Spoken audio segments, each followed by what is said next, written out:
All right, welcome everyone. Thank you for joining us today. Before we get started, just to note, this webinar will be in both English and Spanish. So for those who are just joining, please do be sure to select the interpretation button and then the audio channel you would like to listen to. Quienes están juntando, por favor, seleccione la opción de interpretación en la parte de abajo de la pantalla. Which is a UK-based solidarity. Mi nombre es Brittany. In solidarity with the Rural Workers Association, or ATC. Trabajando en solidaridad con la ATC, la Asociación de Trabajadores del Campo, además de otros movimientos sociales en Nicaragua. Este webinar tiene co-anfitrión NFC, además de amigos de la ATC. Por eso queremos agradecer mucho a Jill y a Nils por ofrecer su ayuda como intérpretes. A few quick housekeeping pieces. Please be sure to post any questions that you have in the Q&A channel.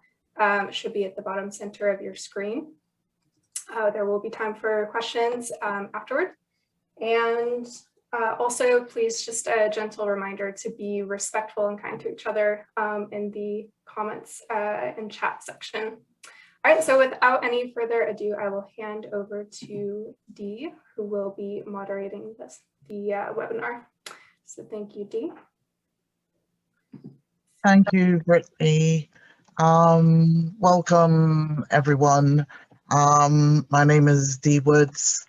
I am a director of the Land Workers Alliance, the Via Campesina UK member, and I'm also the Food Justice Policy Coordinator. And I'm truly honored to be here this evening to facilitate, these amazing speakers. I am a farmer's daughter. I grew up in Trinidad and Tobago, so I know too well what it means to be affected by climate. And climate change has been something that small island states, Central America, South America, and most of the global South have been shouting about for a very long time. And it's fallen on deaf ears. Likewise, agroecology, which we know as our traditional ways of being with land and of providing food for our people.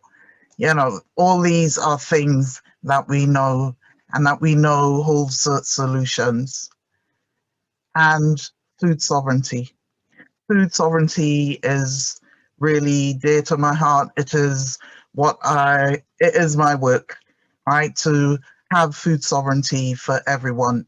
And food sovereignty and movement sort of emerged from our decolonial struggles in the global South, particularly in South America, in India, in Africa.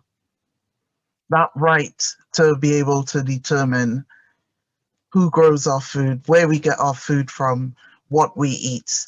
And colonialism is something that has impacted our lives severely. This current extraction and a history of extraction of resources, of oppressing people, has had major impacts. And I am so looking forward to hearing what people have to say about those impacts. As I said, I know too well those impacts, but this isn't about me and my experience. So we have Her Excellency Giselle Morales, the Nicaraguan ambassador to the UK. We have Rosalpina, Gutierrez, who's a small-scale farmer and General Secretary of the Rural Workers Association, ATC. And we have Amaru Torres, also from ATC, but the Central American representative on the Via Campesina Climate Justice Collective, who will each speak to us. And we're getting ready for COP26. You know, what solutions are we going to come up with? Right? Will the global north truly listen to what we have to say? But before we get in to those talks, followed by a Q&A, hopefully we have enough time for a Q&A and to take some questions. We'll show a short video of some of the work that has been happening and to talk about those issues. So Brittany, over to you.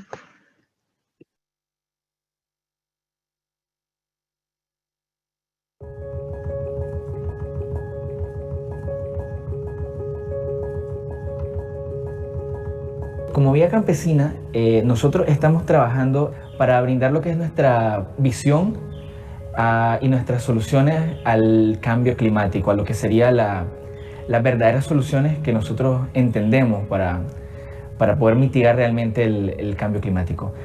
Según los reportes actuales del IPCC, ya estamos en un punto en el cual ya no hay un retorno, ya no podemos regresar a los niveles preindustriales. Y en los próximos años las amenazas que se van a dar en torno a los países principalmente de Centroamérica, otros países de las Antillas, del Caribe, van a ser catastróficos. Nicaragua, el contexto nicaragüense es muy importante a la hora de analizar el cambio climático, debido a que nosotros como un país que pertenece al sur global, somos un país productor exportador de alimentos, un país que exporta materias primas. Casi la mitad de la población de Nicaragua vive y trabaja con la tierra y con los alimentos, con una población rural del 42% que provee el 90% de los alimentos del país. No un país industrializado como tal, pero es un país, uno de los 10 países que más se verán afectados por el cambio climático en los próximos años.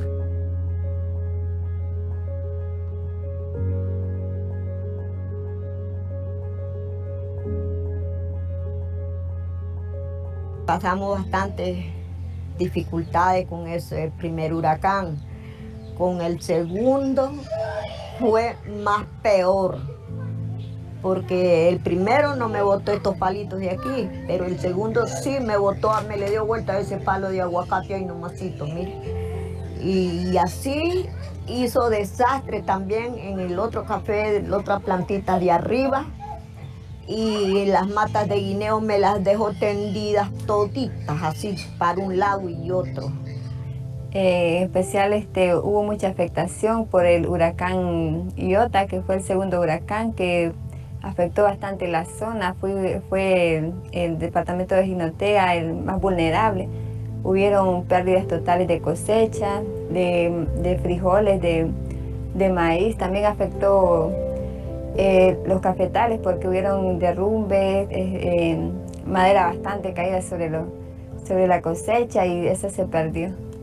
Nosotros fuimos bastante, ¿verdad?, perjudicados por el huracán. Nuestros siembros los ladió, nuestros maicitos se los dañó, se los pudrió. Mire, en este lote yo siempre y cuando he sacado un porcentaje grande, pero este año abajo. He sacado 50 y pico de sacos y este año solo saqué 15 sacos. Muy bajo, porque se cayó. La llovedera lo que hizo fue pudrirlo y nacerse. Sí. Después del huracán ahora ha quedado bastante lluvioso, llueve más, fuertes vientos. Y también de que por las grandes lluvias vamos a sembrar y no vamos a saber si vamos a cosechar, porque el frijol lo sembramos, la tierra está ahogada en agua y lo que hace es que unos nacen y otros se ahogan.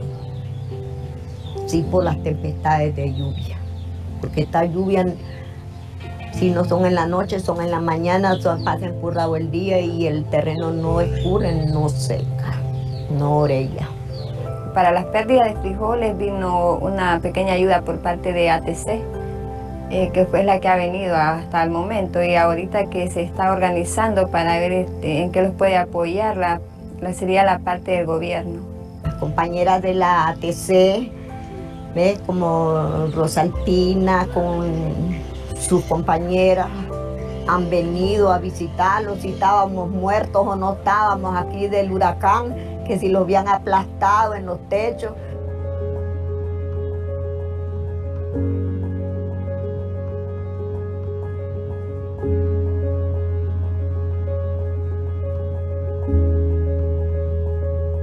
Nosotros hemos apoyado como Organización Campesina de Nicaragua, la Asociación de Trabajadores del Campo, y en el marco de la Via Campesina Internacional, la política ambientalista de Nicaragua, del gobierno de Nicaragua.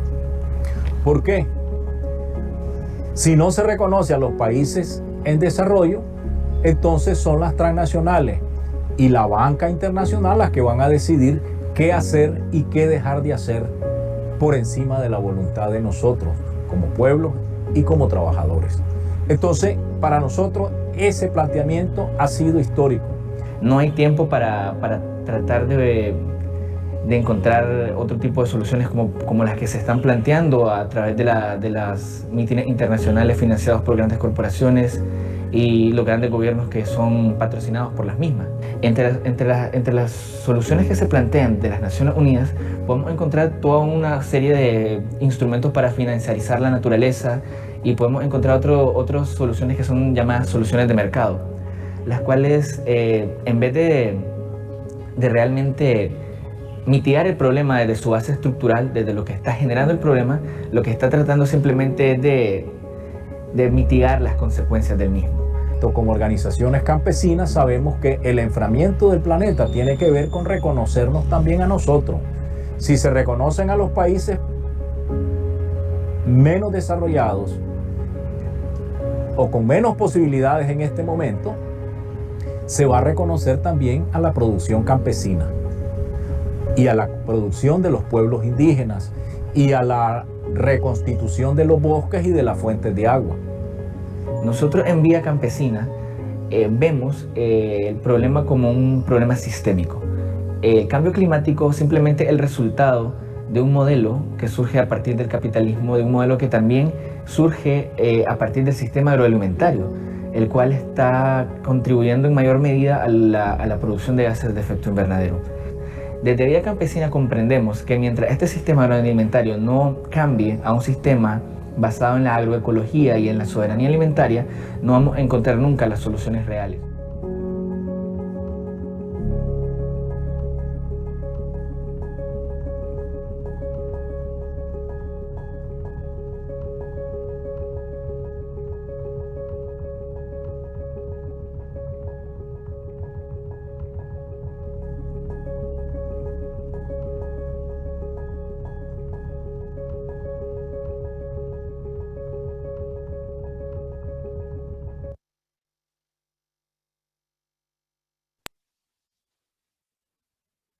Yeah, this is serious and has been serious for a long while.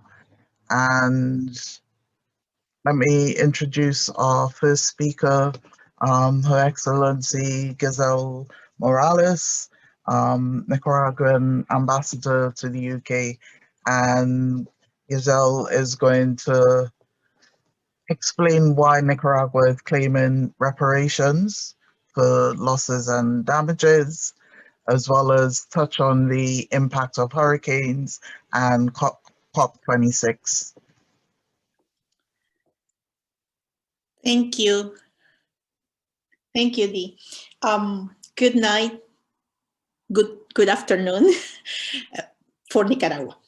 I didn't know we're going to have interpretation, so I prepare everything in English. So please bear with my bad English.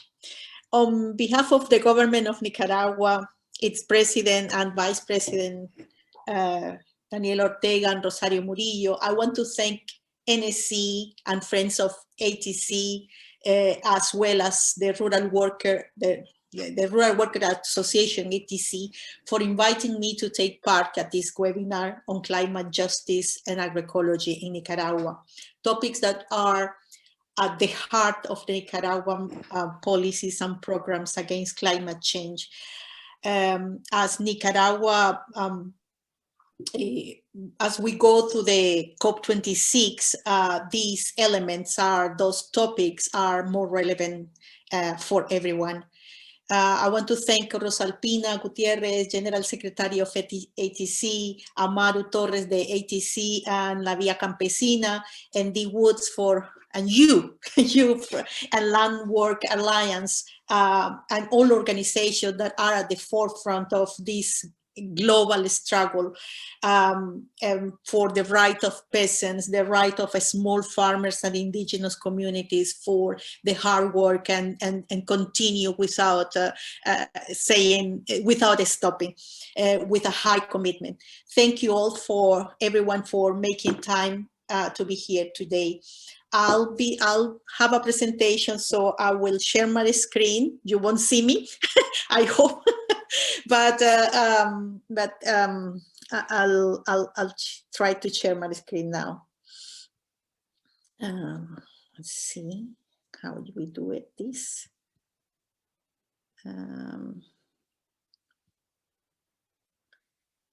Share.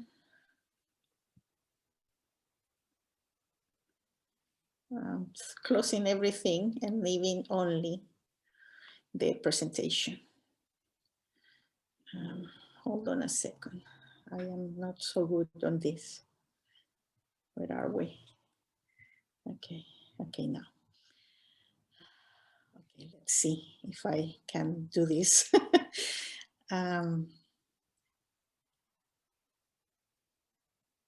Okay. So I'm going to talk about COP26, climate justice and reparation, and I will go through also through the effects of the climate injustice, of the impacts of those climate events that happen in Nicaragua. Since 2015, Nicaragua government, led by President Daniel Ortega, expressed its commitment to climate justice, demanding for COP21 Paris and a reparation in the form of direct and unconditional cooperation. So since 2015, we have been advocating and demanding a compensation in the way of cooperation, but unconditional cooperation, and that those that emit more and are more responsible for degradation and imbalance, they must recognize our losses and damages of those that we don't have responsibility, and so we can restore the right to health and life of Mother Earth and on the people of the world. That's the call that President Ortega did on the General Assembly of UN in September 2015. So in the lead of the COP26, the Nicaragua representative Paul Oquist argues that the high level of social and economic destruction caused by COVID-19 and its impact on humanity will be small and transient and recoverable compared with the potential total irreversible destruction of the climate crisis. This is now a view shared by millions across the world, particularly those in the global south that are more affected than anyone. So I just want to go a little bit before I enter in the topic, just to see, we saw that in the video, but I just want to set sorry, I am going, so here. So we have historical levels of emissions in more than in the last 260 years. The historical levels of temperatures are going high and high and high. It's not reducing. We are not doing anything. Historical responsibilities by country, we have the 10 largest emitters represent 83% of the emission. and they have the resources to change that, but they are pressuring developing countries to do their work. It's only them who can really decrease the carbon emissions in the need that the world need to actually become, lower the temperature to the minus to 1.5. That is what we are demanding. And they have the resources. Also, I want to highlight the responsibility of the companies, the global companies, the international corporations on the emissions. And it seems that by 63% of cumulative global emission of CO2 and industrial methane they are responsible for 350 gigatons of CO2, 288 gigatons of CO2 with state companies, and all these emissions, they have the technology. That's the sad part. They have the technology to avoid it, but they don't want to invest really. So I want to show, just to set the tone, what is coming. This is the map of the CO2 global emission, and if you see the global south has no responsibility. Countries like Nicaragua, just 0.03 is our emissions. So are our emissions. So it's important to have this picture in mind, because the consequences in Central America are dire. And we are highly, as long as the Caribbean, where you come from, as a high vulnerable region. We are among the more vulnerable.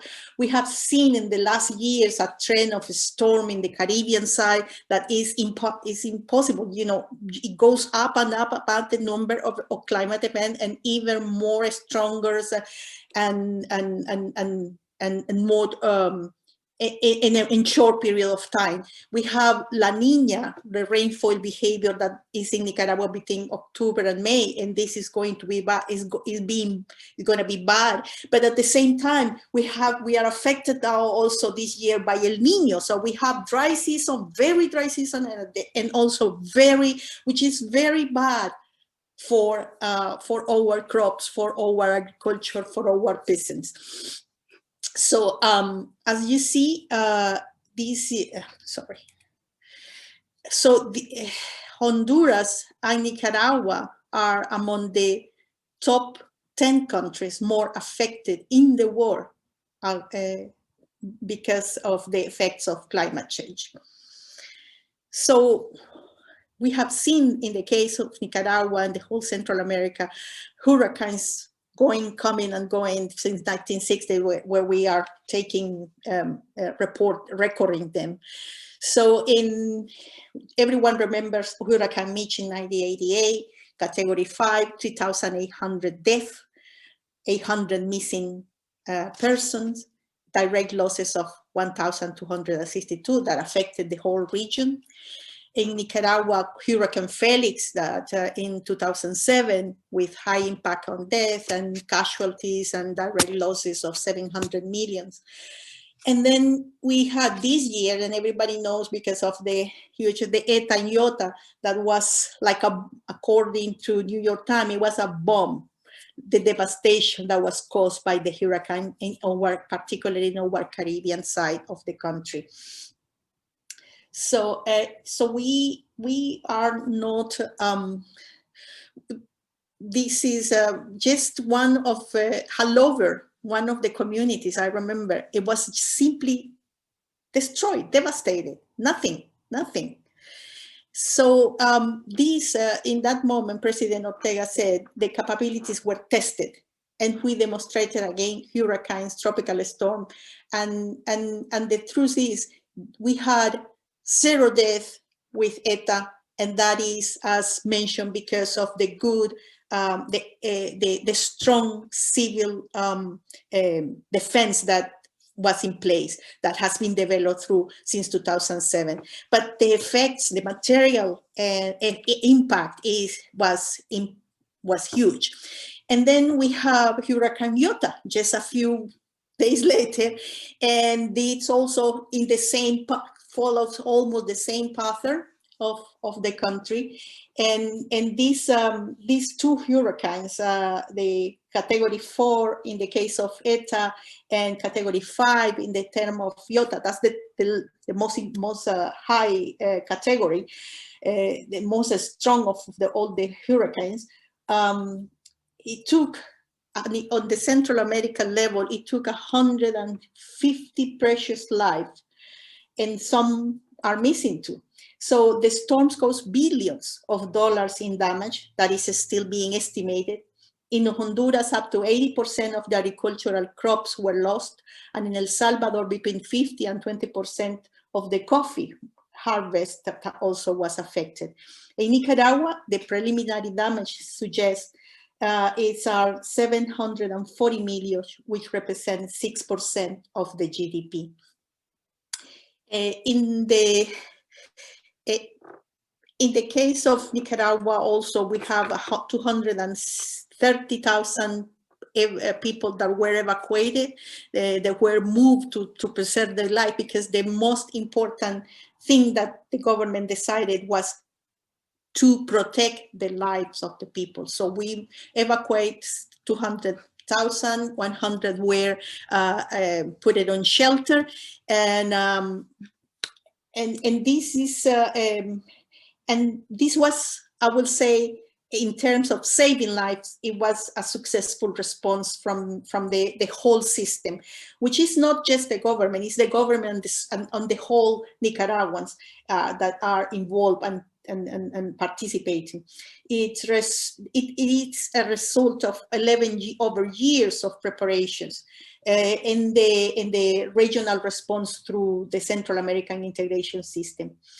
We have been, Nicaragua Treasury estimates that the economic and infrastructural damage, it's 742.7 million, and that is 6.2% of the GDP. 588,000 houses were destroyed, 150 kilometers of road destroyed, 160 bridge damaged or destroyed, electrical installation, school facilities, health facilities, forests, agriculture, crops, boats and farm, fishing, all was affected. More than now, it's important to mention that now at this moment, all the people who was put in shelter are now, or evacuated, are mostly in their home, have returned to their home.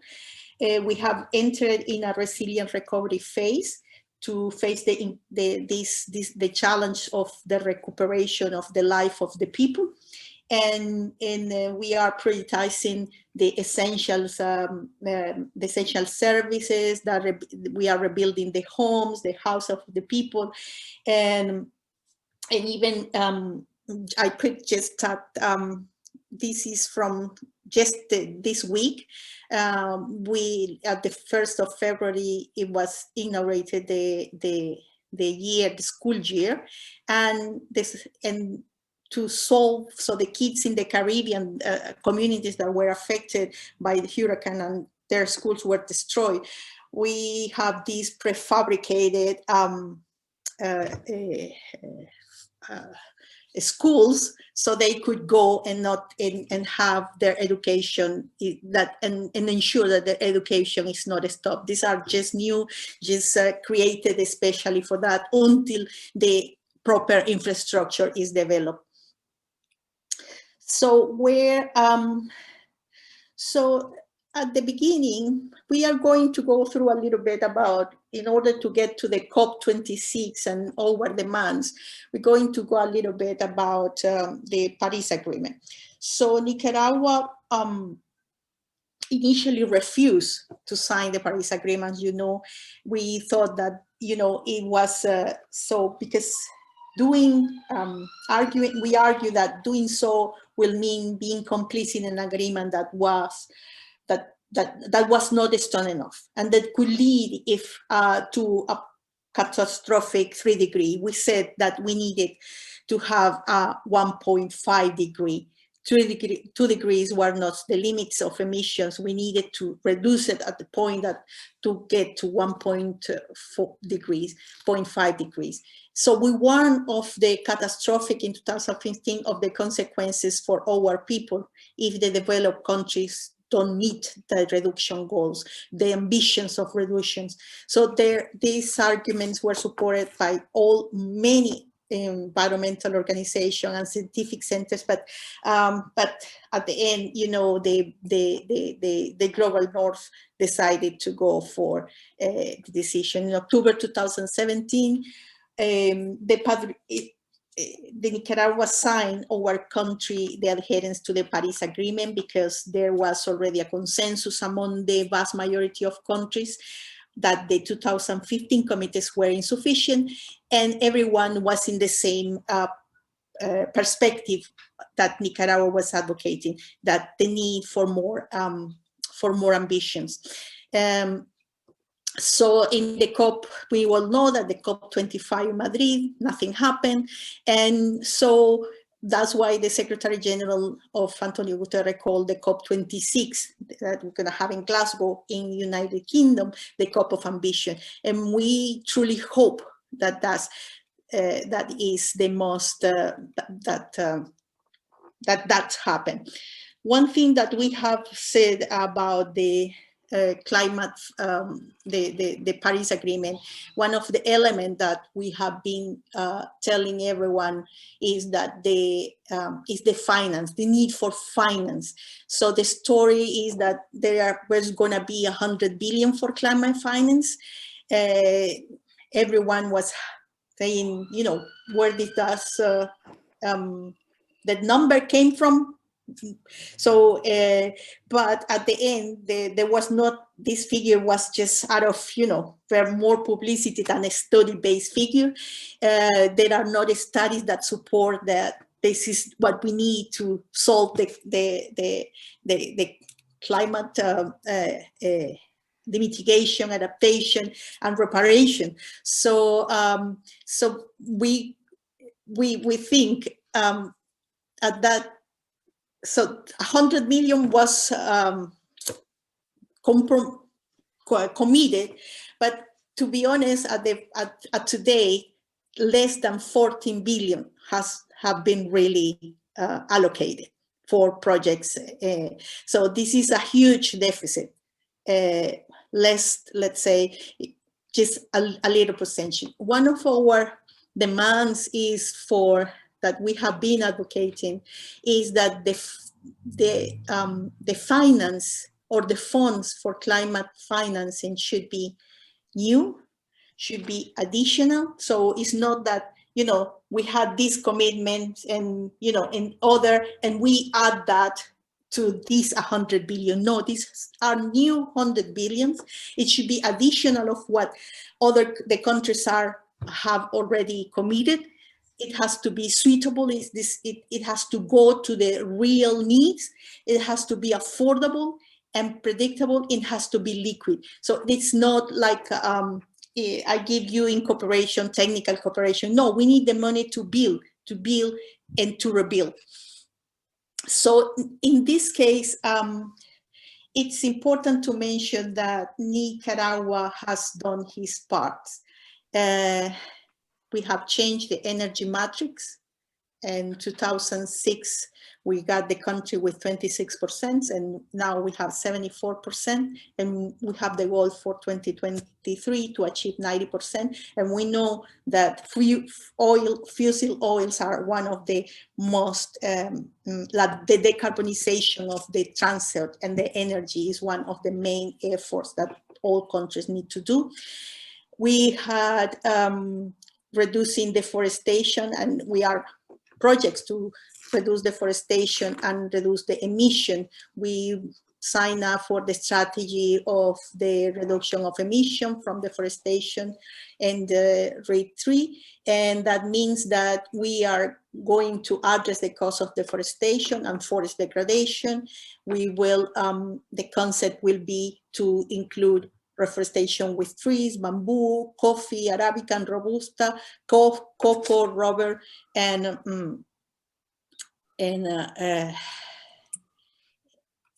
what is it? Here. So also we sign up for a forest partnership facility, so we can go. We are going to get some money to do that, particularly in the Caribbean coast of Nicaragua, and then we have the BioClima project that was agreed by the Green Climate Zone just this year. In the midst of the hurricane. So it's 150 million, and it expects to capture 47.3 million of tons of GH in the next 20 years. And this will be executed by the government. And then we have the Forest Investment Fund also that will contribute to the reduction also of GHG.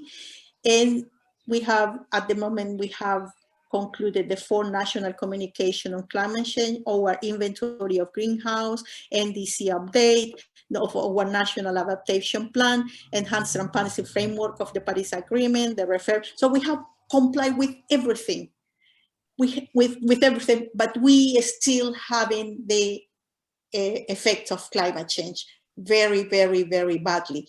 And this means that something is not working. And what is not working is that we continue, there is no reparation, there is not funds for reconstruct the loss and damage that we have. So in the COP26, one of the things that we are advocating is for the loss and damage mechanism. That was adopted also in the COP19 in Warsaw in Poland in 2013. It was created, the mechanism, but really it has not been the mechanism hasn't been put in place, hasn't been activated. And so the funds for loss and damage has not been created, has not been included in those 100 billions that the Paris Agreement talk about. So Nicaragua has promoted the inclusion of the losses and damage in adherence to the climate change mitigation and adaptation projects for climate finance.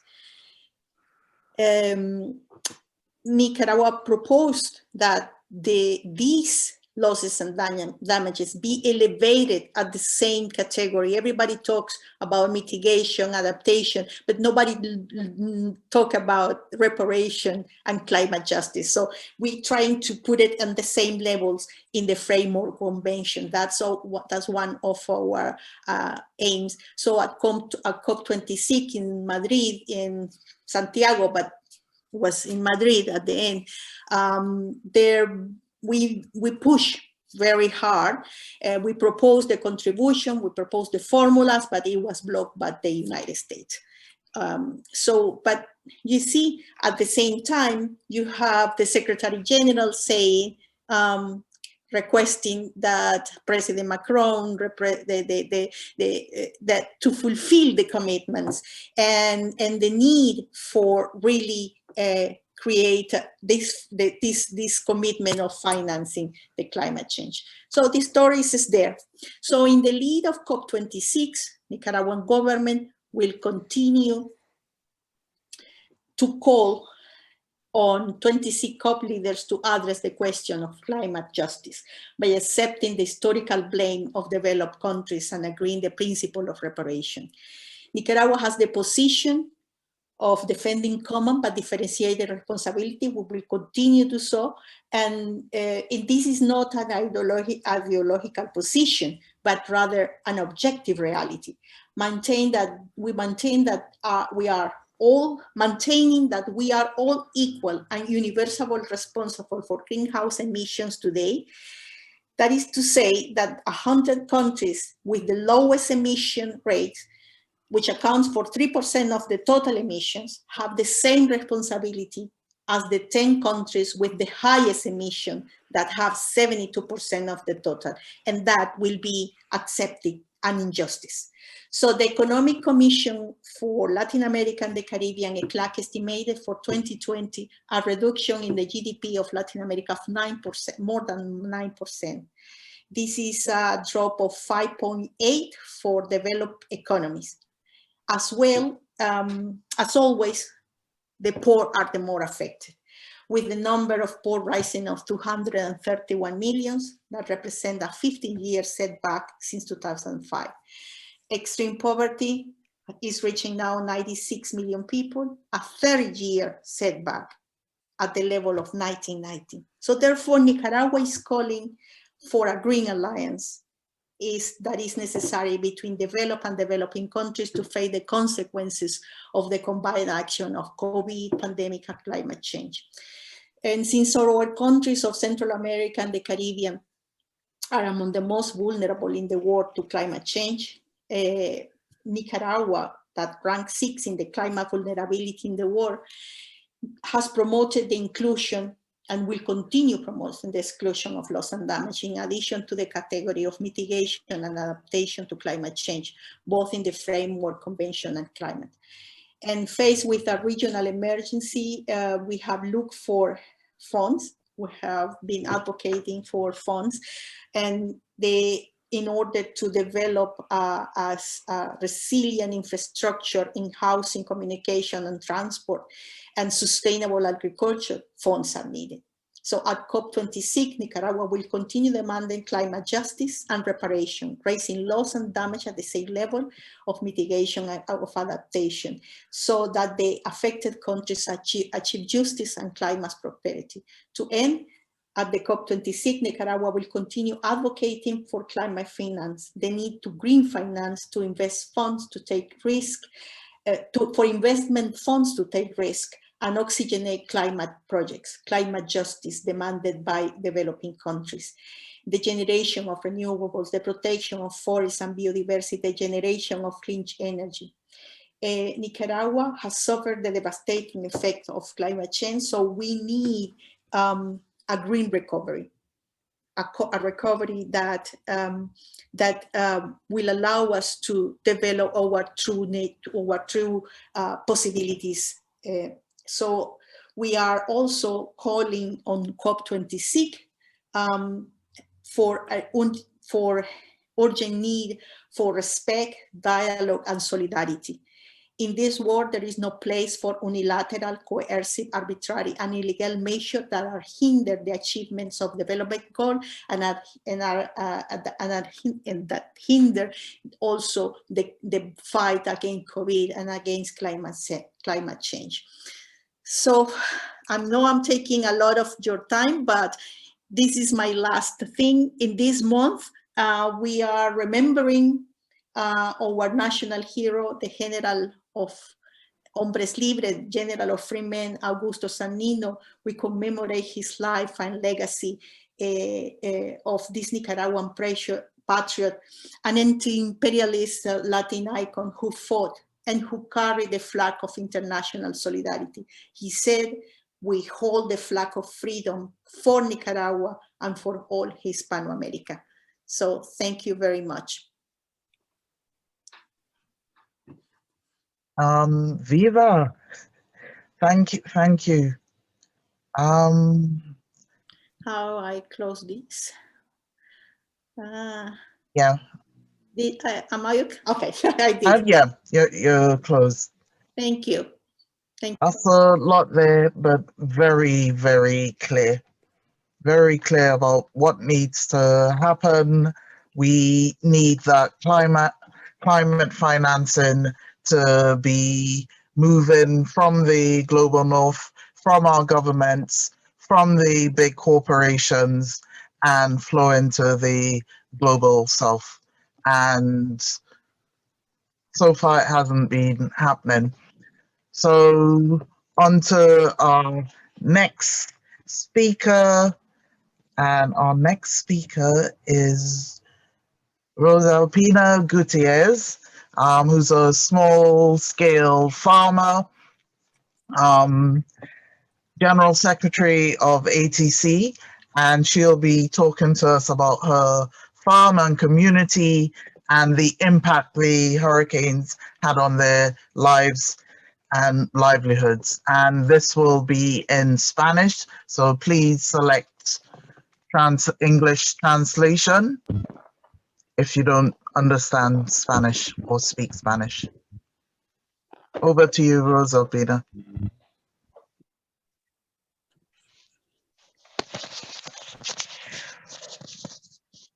Bueno, listo. ¿Me escuchan? Okay, can you hear me? ¿Me escuchan? Can you hear me? Buenas tardes. Good afternoon.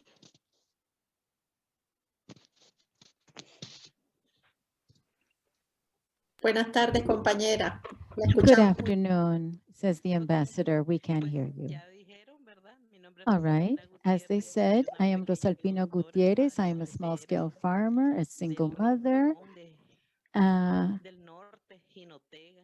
From the northern part of Nicaraguan, Jinotega, and I am the representative of the ATC in that department.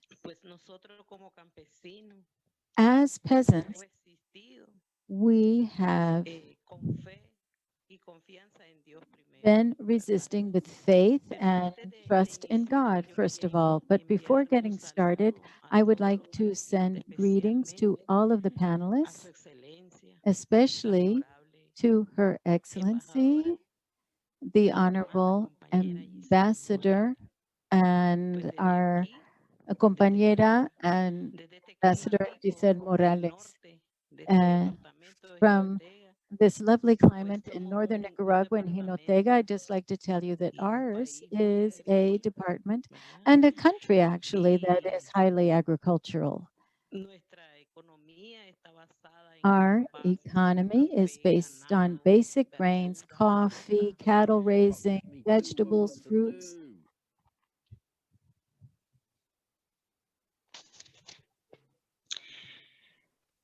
Y pues hemos sufrido. And we have suffered from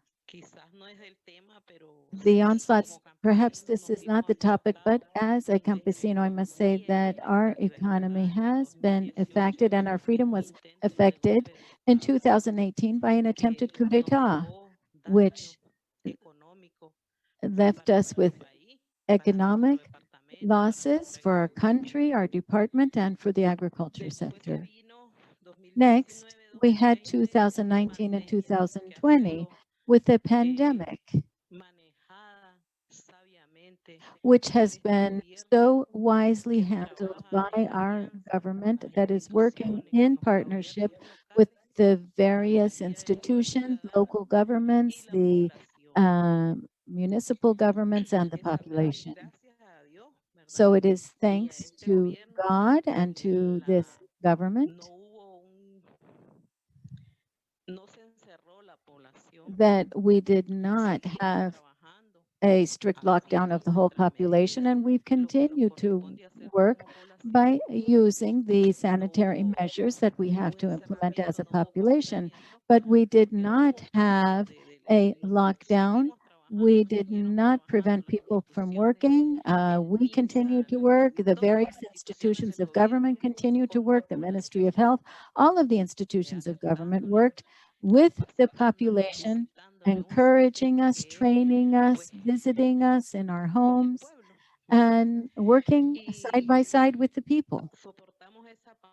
So we have been able to withstand this pandemic. Since we didn't have a lockout, we peasants have been able to continue working and been very conscientious about all of the health measures that were recommended by our government through the Ministry of Health and various institutions.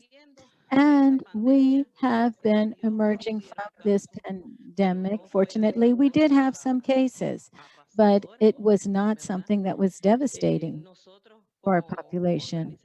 We, as an organization in the ATC, have been working with, talking to people, encouraging people to follow the health measures, because that whether you can hold back a pandemic like this depends on cooperation from the population.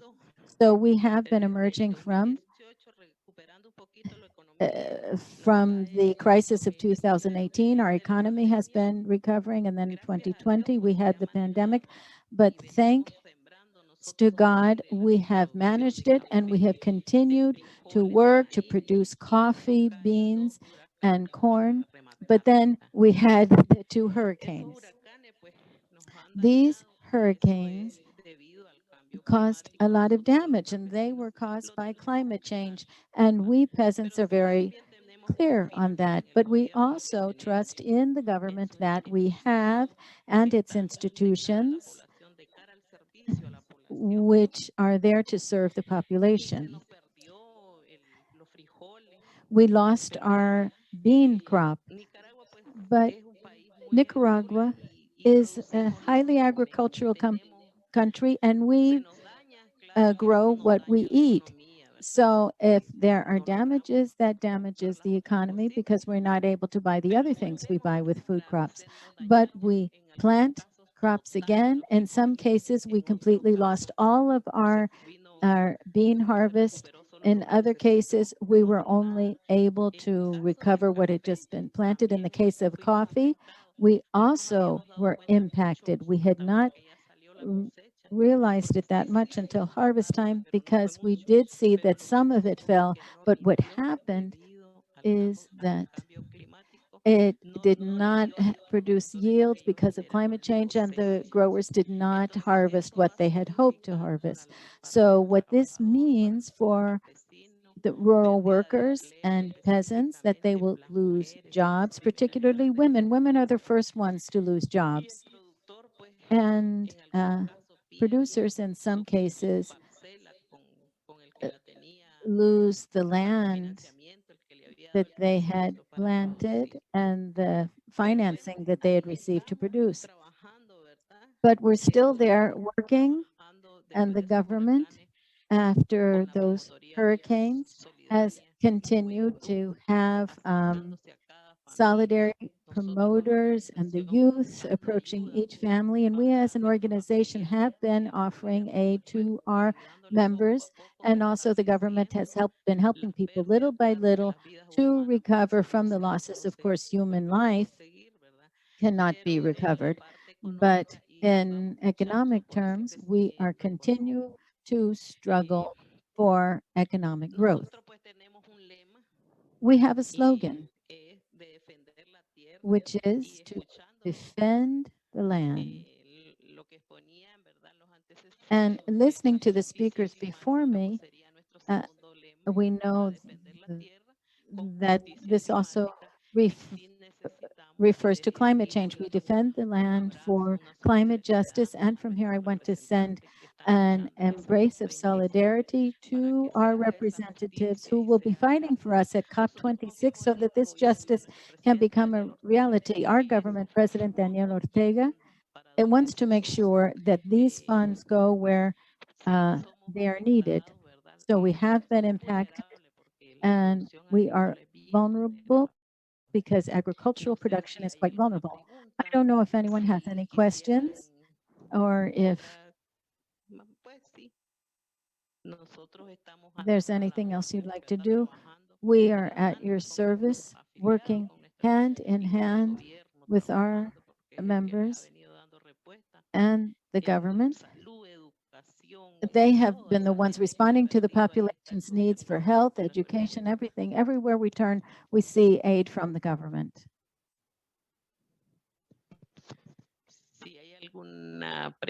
Are there any questions? I'm at your service if you have any questions, but if not, then I want to thank you for listening to this humble peasant woman, a single mother who grows coffee and other crops, but together with many other men and women, small producers. And we, as the Rural Workers Association, will continue to work to train our youth in agroecology. They need to unlearn what they learned in the past during the 16 years of neoliberal government. And during that period, we were applying all kinds of chemicals to our land. And those of us who are older need to unlearn those bad habits. So I'm here, an embrace of solidarity to all the panelists, and I thank you, Erica, for having invited me. I know I participated once in a climate change meeting in Chile as on behalf of the ATC as an organization. So thank you all very much. Thank you, Rosalpina. I salute you. Yet as a single mother myself, I salute you. I salute you for your work and for your resilience. And I thank you for raising the issue around gender and how much work we as women do within our communities and our food systems. And I love that saying, defend land. That is what we need. Land underpins everything. We'll do questions and questions and answer after our last speaker, who I'll introduce now. Amaru Torres, who's also from ATC and is the Central America representative of La Via Campesina Climate Justice Collective. And Amaru is going to go into more about the LVC perspective on climate justice and COP26. Thank you, Amaru. Thank you, Dee. I also thank you for this opportunity to speak. I thank the Land Workers Alliance, the NSC, the ATC, and I also particularly want to thank our compañera Ambassador Giselle, as well as Rosalpina. Unlike the previous speaker, I am the child of peasants, and my mother is part of the ATC. My mother, in turn, has participated in the struggles and has been a member of the ATC like Rosalpina and a member of the leadership. I'd like to say something about the Climate Justice Collective. However, first of all, I'd like to share some information about LVC, La Via Campesina, and the struggle for climate justice. We know that 43 to 46% of greenhouse gases come from the food system. We're talking about production, transport, packaging, and post-consumer production. The biggest contributor to all of this contributes to greenhouse gas emissions, and 20%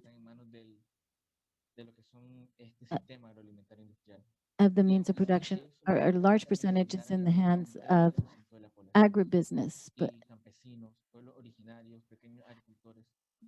peasants, indigenous peoples.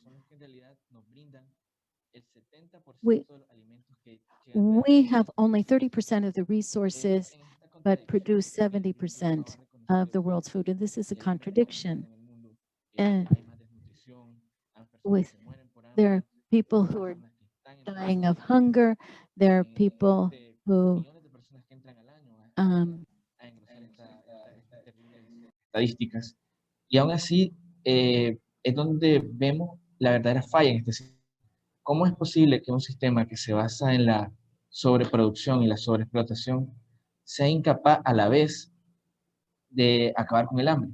Si cada vez se produce más, ¿cómo es posible que haya más personas que padecen de hambre, que mueren de hambre? Es por eso que nosotros decimos realmente que la agroecología influye el planeta. Si este sistema es el que es causante, el mayor contribuidor de gases de efecto invernadero, el mayor contribuidor de que este proceso de cambio climático se esté acelerando, sea incapaz de erradicar el hambre, quiere decir que el sistema en sí no funciona. Es por eso que nosotros planteamos como verdaderas soluciones la agroecología y la soberanía alimentaria. Es ahí donde se creó la necesidad de crear este colectivo de justicia climática, para poder brindar nuestra visión de lo que son las soluciones reales y llevarla a la mesa de discusión. Entendemos que realmente en este tipo de espacios, como son las COP, en los espacios donde se toman decisiones, realmente, si bien se nos brinda algunas veces un espacio para participar, son realmente las grandes corporaciones las que al final van a dictar el tipo de soluciones que se van a plantear, soluciones, entre comillas, porque sabemos que son falsas. Una de las misiones del colectivo es denunciar las falsas soluciones. Estamos hablando de agricultura climáticamente inteligente, Red Plus, Red, mercados de carbono, todo lo que es financiar ese Muchas gracias. Carbon markets, as well as geoengineering, which has been talked about recently. Among all of these topics that are being discussed, the focus is only on mitigation, on the consequences, but not the causes of climate change.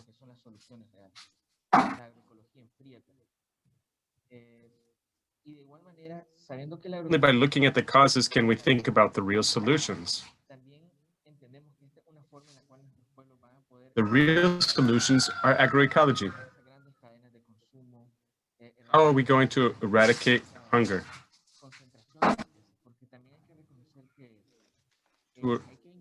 Only by eradicating the concentration of wealth. We have to link climate change with the concentration of wealth, the concentration of land. These false solutions include pushing indigenous people from land, people who have had a relationship with the land during centuries. Indigenous people who have a relationship with the land, who don't see farming as a business, but rather as a human right, as a necessity to complete in harmony with nature. Via Campesina has directed its arguments not only to the COP spaces, but also to civil society. And the richness of these events of COP is to find allies, to speak with people from civil society who really agree. We talked with unions, with environmental organizations, with indigenous peoples. That is to say, a social subject which is committed to resist. Via Campesina participates within and outside of the COP spaces in order to pressure inside and also from the outside of these spaces. The collective of climate justice, as such, is trying to organize ourselves and to prepare ourselves to work with our allies, to work with labor unions that have their own vision of a just transition, which we also support, because we believe there has to be a just transition towards a new agricultural model in the hands of peasants and indigenous peoples.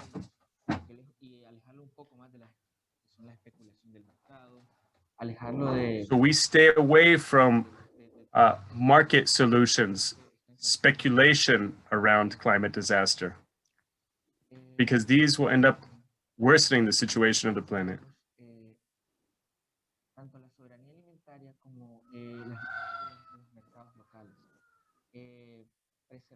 We see within food sovereignty the logic of local markets.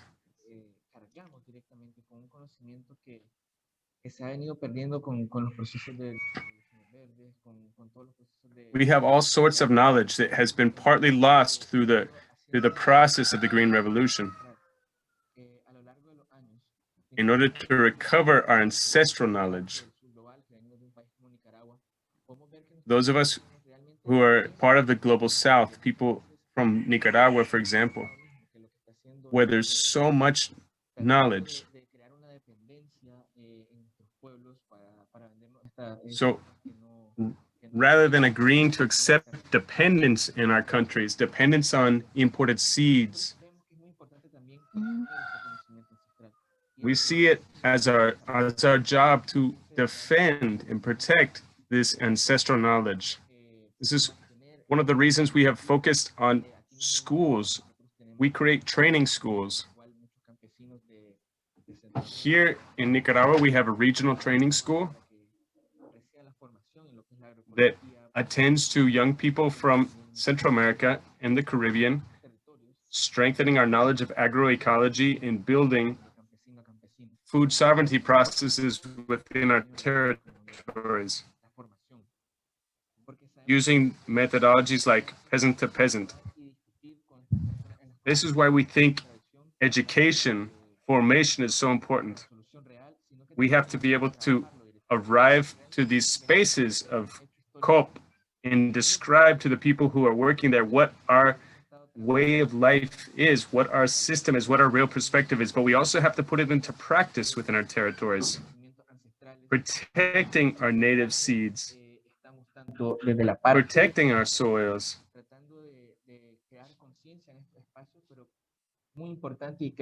So there's an ideological part of this. We have to build consciousness, but there's also a very important practical side to all this. Working in alliance with other organizations within this struggle against climate change and climate disaster. It's also very important within the issue of climate change. Now people are talking about a climate emergency. Many voices are becoming stronger. We have to build that counterweight so that we can talk about real solutions, solutions that come from the peoples of the world and don't build new dependencies or new colonialisms. Within the COPs that we've been participating in Poland, in Madrid, we've seen that corporate lobbies are determining the outcome of the discussion around mitigation. That's why false solutions are so strong right now. In many countries of the global south, they're experimenting with geoengineering. That's why it's so important that we share this knowledge.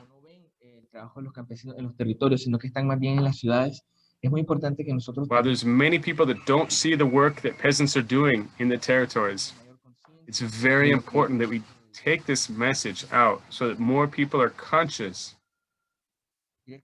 People are aware of the real solutions that we're carrying out in the countryside. COP26, along with everything that's come from the pandemic, creates an extraordinary situation. And there's people like Bill Gates who have said that climate change and bioterrorism will be the major challenges for humanity in the 21st century. But we know that these are the same people who have sponsored bioengineering. They're the same people who sponsor false solutions. So, although we know that these spaces like COP are not the only or the most important spaces, because our real spaces are the communities, the territories, but also the parallel spaces where we work with allies, where we work with labor unions, as well as all other spaces. So this is what we try to share. Building awareness, connect with other struggles that are existing on the international level, trying to make alliances with leftists, with progressive governments. This is why we support the struggle in Bolivia, in Venezuela. We support the work that the Nicaraguan government is doing with the current government.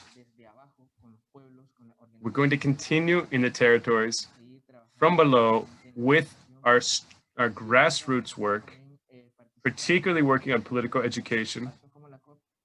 Of course, we will try to attend these conferences. We think that they're important, but I wanted to make this very clear. that these are not the fundamental spaces for us. For us, the fundamental spaces are our territories, the countryside, where the peasantry is working the land, building awareness among young people of this situation. That's the true message of Via Campesina. So we are already working to cool the planet. We're already practicing agroecology. We're already building food sovereignty, true food sovereignty. That's the solution to climate change. If there are any questions.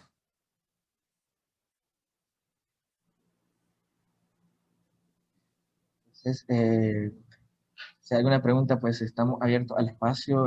Tenemos tiempo para. If there are any questions, we're here. We have time. We'd love to receive any, and we really want to thank you for giving us this space to share our perspective.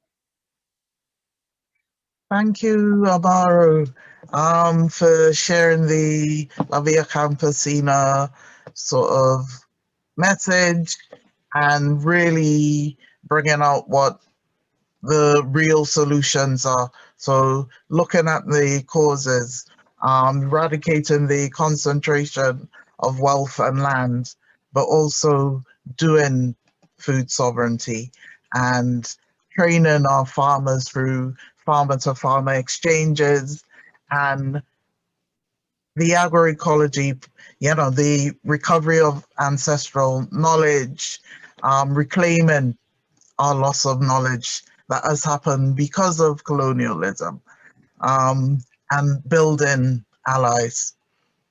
As we say in La Via Campesina, it's build, defend, I like to add in there heal as well. We have a lot of healing to do in our countries, in our nations, in our territories because of all the damage that's been done through colonialism, through modern colonialism, neocolonialism, and the impacts of the big corporations. And yes, these false solutions that are market-based, that are technological or scientific, that are being sold to us as part of a new green revolution and that are destroying lives and livelihoods, destroying the soil and biodiversity. So we need to hold strong to the real solutions. So we're going to open up to some questions now. And I think we have some questions. All right, so we have one from Paul, who says, I am a supporter of the Nicaraguan Health Fund during the Contra War, financial support after Hurricane Mitch, and more recently with Hurricane Nat. And he's actually asking two questions. May I know, please, one, the season for reseeding? So actually, when is the actual season when we need to sow new plants? And where will Nicaragua get the seeds from? And I know, Amaro, you were talking about sort of seed sovereignty and not depending on importing seeds. So Paul is asking, how much will it cost in dollar terms to buy those seeds? And thank you. Yeah, so it's a lot of questions there, but basically he wants to know, when do you need seeds by in order to have a full season? Where will Nicaragua get those seeds from, and how much will it cost?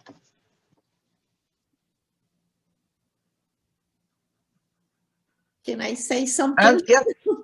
I am not, I don't have all the answers, but maybe I can start the ball rolling, saying that one of the most important since 2007, one of the policies that we have developed is the seguridad alimentaria, the food security, but food sovereignty more than food security. Food security, we can have food security and not sovereignty, but in our case, what we looking is for food sovereignty. And why so? We are an agricultural country. We produce, like Amaru mentioned and Rosalpina, 90% of our food. So, but in order to do so, it not depend like the seeds and all the, I understand INTA, which is the Technological Institute of Agriculture, it's a Nicaraguan entity.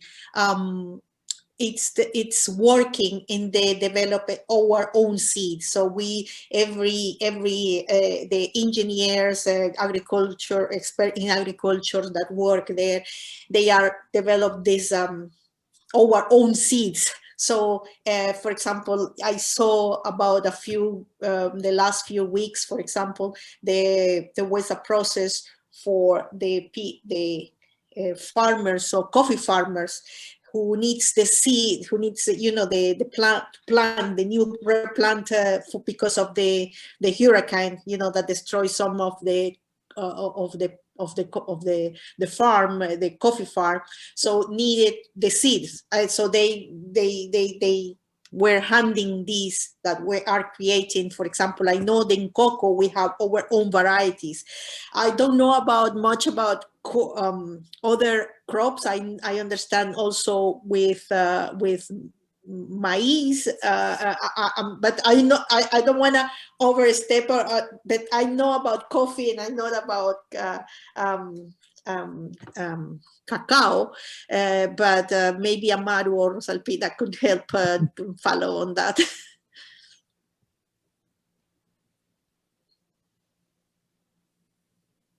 Hello, can the English interpretation be heard? Can someone, yes, thank you very much. Amado, yes, there is a question about how much this might cost in dollars. I'm sorry, that is something that I simply don't know. I don't know how much it might cost. However, I could tell you that we do, well, there are experiences in some sectors of Nicaragua in which there are seed banks. For example, I come from the north near where Rosalpina is from. I'm from Matagalpa, department next to Jinotega, and I know that there are communities that have seed banks, and as part of the ATC, the government has given a lot of aid in this regard, and in some of the territories do have seed banks. However, in terms of as a food producing country, as a primarily agricultural company, we don't have as much trouble with this as in other countries more in the global north, in which there is greater dependence on purchasing seeds. We are in a situation in which we are not so dependent on that kind of market, which is a danger because we know that one of the easy solutions being proposed at the COPs is the implementation of enhanced seeds, improved seeds, GMO seeds, climate resistant. We talk about certain kind of rice and everything.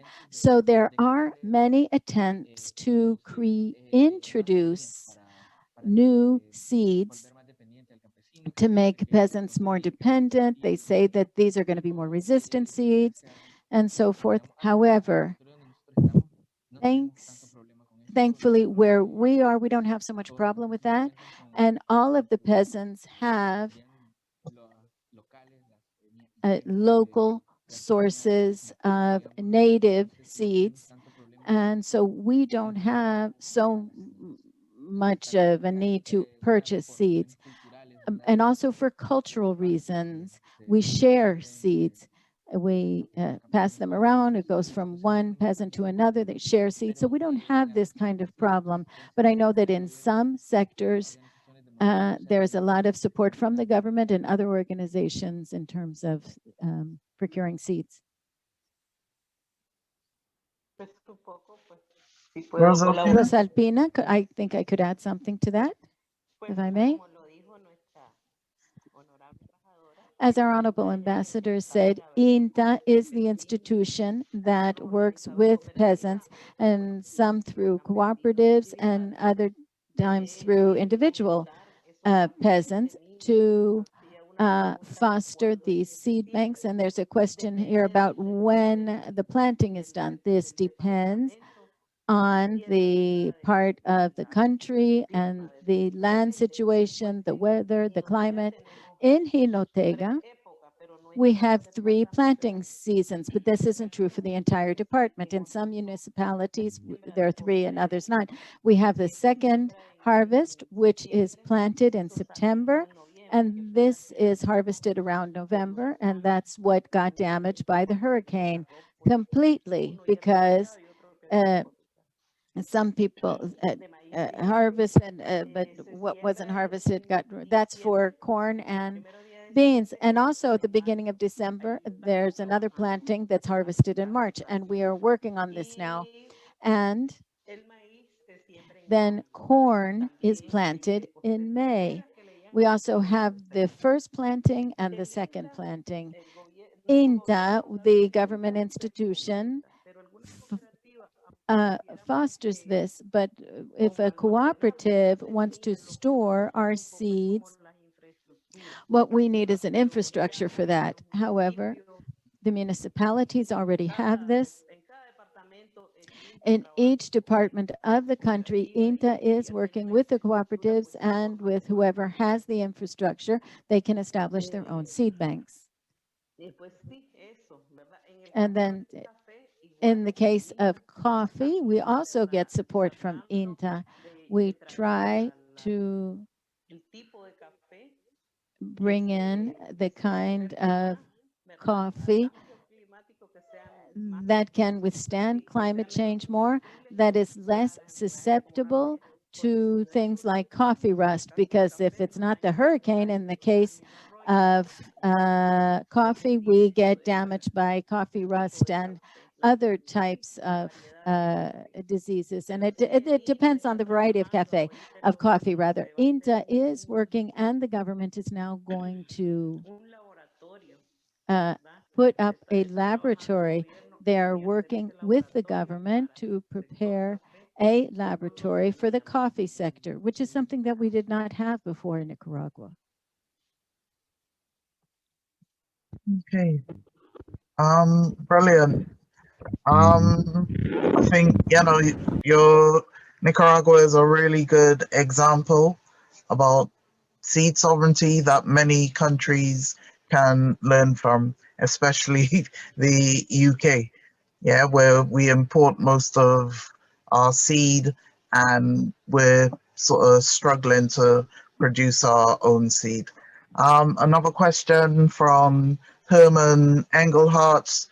Why are there so few climate refugees from Nicaragua as compared with Honduras and Guatemala?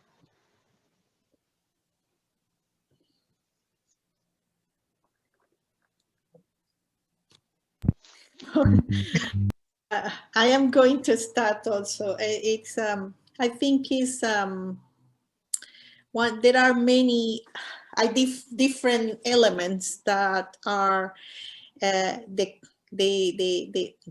why we have less refugees than countries in the north of the North Triangle of Central America. And that is, one thing is, we have since 2007 a model. One thing is, we are an agricultural country. Our economy is in the hands, basically in the hands of the small, medium size and collective and individual producers. So this is more than 70% of the economy is in that. So one of the elements is from the government has been supporting this economy. From first we have the participation of this with programs and projects like Usura Cero, like Hambre Cero, the Bono Tecnológico, with the accompaniment of the protagonists with the creative economy, the family economy. We even have a ministry of family associative and cooperative economy to support the efforts of the people of Nicaragua, of the people who produce the wealth in Nicaragua. So there is a lot a socioeconomic, we have been investing in the socioeconomic, not only in the social part, not only the social investment, because for us it's not a budget, a gasto, it's an investment. It's an investment in the future of the Nicaragua. So that creates, I think the last survey said that Nicaragua has a high hopes. So the Nicaraguans are, when they say, do you have hope for a better future? The Nicaraguans have hope for a better future because they see how things have been changing for the people, how they get support. So, for example, 30 millions of dollars in Usura Cero credits, that is for a small producer, a small entrepreneurs in the area of the urban area. And then you have, for example, this year is going to be like 1,000 agricultural fairs every time the crops are in season. So this is a national level. So there are different projects and programs that are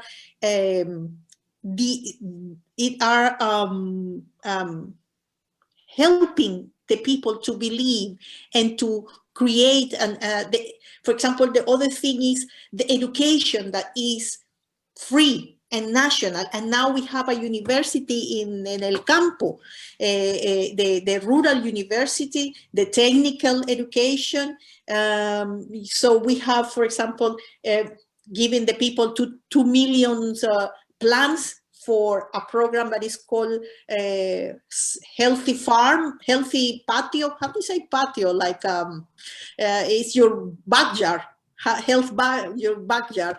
So people can have their food, are protagonists of their own life. They are not expecting to be handed everything, but enabling. What we are is enabling the future. So that is the possibilities for the people to have their own agricultural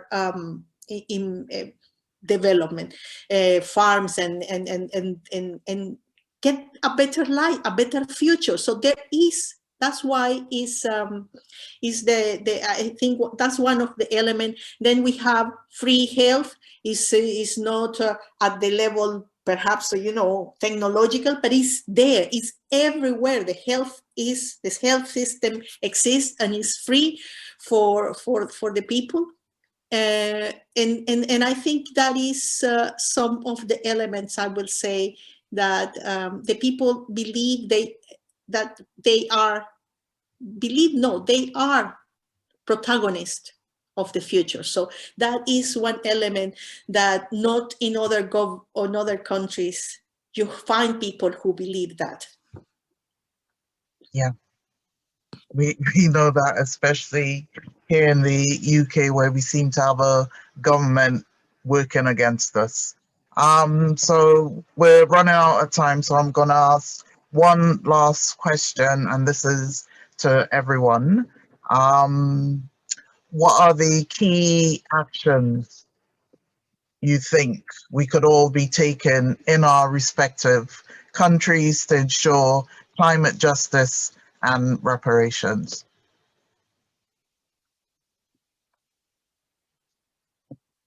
You can answer that, Amaru. ¿Eh? Amaru puede contestar eso. Bueno, sí. Could you answer that, Amaro? Yes. I would say directly. We need to get closer to the people in the countryside, and we need to be more aware of what we are consuming, what we're eating, first of all. If you ask this question from the perspective of a city dweller, you must raise awareness about where the products they are eating come from. Is it a local product, or is this something the consumer in the UK eating something that was grown in Brazil? So this entire movement of merchandise is contributing to climate change. So we should be aware of what we're eating and consuming, and very much aware of the way things are produced, because there is a question on agriculture within the city, urban agriculture. And all of this could avoid these long chains, long supply chains for food. That would also help, but mostly raise consciousness. We always say that you work from peasant to peasant. This is the horizontal way of working, not only peasant to peasant, but also to everyone. We have to have a horizontal sharing of message in order to have a collective understanding of this problem that affects all of us. So we have to decolonize our minds, our thinking, and all of the bad ideas and bad habits that we learned. We have to unlearn them. And all of these ideas that have been implanted in our brains through the consumer culture that comes from the global north. And we have to try to get closer to the countryside, look at where the food comes from, and above all, transmit this message. This is very important. So we have to support the organizations that are already doing this. It may be through La Via Campesina or some of the many other organizations that are already involved in this struggle for environmental rights, indigenous organizations that are really have historically been involved in this struggle, really ever since they were separated from their native lands. Brilliant. Any final words, Rosa? I will say also just the last thing to reinforce that is also the need for the organizations is mobilization. So we cannot, if we don't mobilize and support ideas and projects like ATC, we need to be aware of the, everyone is talking about we're going to be carbon zero by 2050. That's a good message. It looks like a good message, but when in 2050, that means 30 years from now on, what is going to happen to the island, with the way to 30 years more to do something for the climate. We need to defend the difference, the responsibilities. Everyone has responsibility. We all have responsibility, but it's differentiated responsibility. So the ones who contaminate the world and produce more global warming. So these are the ones who need to do more. But apparently, the small countries like Nicaragua are doing more than, if you look at it from the perspective of GDP, than many others. So that have the means to. So that I think is to move mobilization so the political will gets there. Definitely. And Rosalpina, any last words? Bueno, pues, añadir a lo que dijo honorable, que aquí